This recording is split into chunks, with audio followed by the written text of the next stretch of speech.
What is the craziest war tactic used in history? The Persian Empire was noted as putting their largest men on their smallest ponies, and organizing them into parade units. Enemy cities saw them from far off and thought that they were giants riding normal-sized horses, and would often either give up, or it would lower morale just enough in order to get the upper hand. In the French Revolutionary Wars, a French cavalry unit successfully traversed the ice of the frozen Den Helder harbor and captured the Dutch fleet as it was stuck in the ice. This was the first ever capture of naval units by a cavalry detachment. Invading Rome on elephant back has to be up there. When the ANZACs pulled out of Gallipoli, they converted some of their rifles to be self-firing, using string to pull the trigger and water dripping out of a can for the timer, and left them behind to make it seem like they were still occupying their abandoned trenches. So for a few hours, the Ottomans were defending against well-armed beef tins. In WWI, the British air dropped opium-laced cigarettes on the enemy, and then when they started smoking and fell asleep, they attacked the trenches. This happened twice. During World War II, Japan floated hot air balloons containing incendiary devices across the Pacific Ocean, hoping to start forest fires.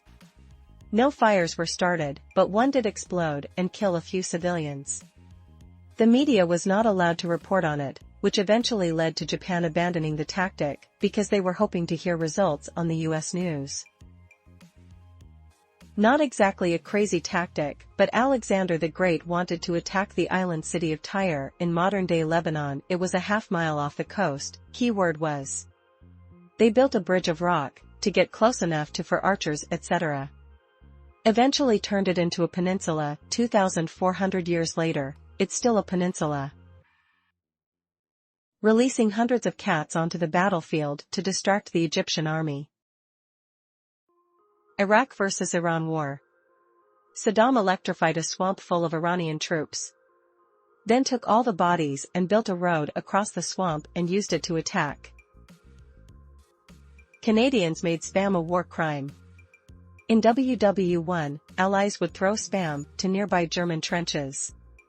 They would share it, ask for more, and more Germans would gather. Then we threw grenades. Technically, it's the "is it food or a bomb" tactic that's now frowned upon. Marines of Fox Company in Korea used their own dead as decoys for Chinese raids. Chinese would attempt to get close stab what they thought were sleeping Marines and lazy sentries just to get filled with lead. Also, the one Chinese officer would speak fluent Chinese to make them think they came across friendlies. Siege of Malta 1565, the militia took a dead Turk, replaced his head with a pig's head and tied the body to a post. When the Muslim Turks saw the body desecrated with filth of a swine, they rushed out in the open to recover the body, which was in a kill zone, for an ambush. I think it was ancient Cambodia who had the practice of dragging criminals to battle, and were instructed to cut off their own heads to demoralize the enemy, otherwise their families would be killed. Edit, it was ancient China, not Cambodia. And after some digging around, it may have been a translation error. Persian general was stuck besieging a city whose walls were impenetrable. So, unbeknownst to him, one of his high commanders cuts off his own nose and one of his ears. He then goes before the general, who is a bit disturbed, asking why his commander would do this. The commander says that it is part of his plan, and he knew that the general wouldn't be on board with it if he asked first. The commander then informs the general that he will go before the king of the enemy city, and claim that the general did this to him, and that he would like to betray said general for this mutilation. The commander then told the general to send his weakest men to a specific place so that the commander, leading the enemy forces, could win a major victory, solidifying his place with the enemy city. The commander would then take over watch of one of the gates, and simply let in the general's army.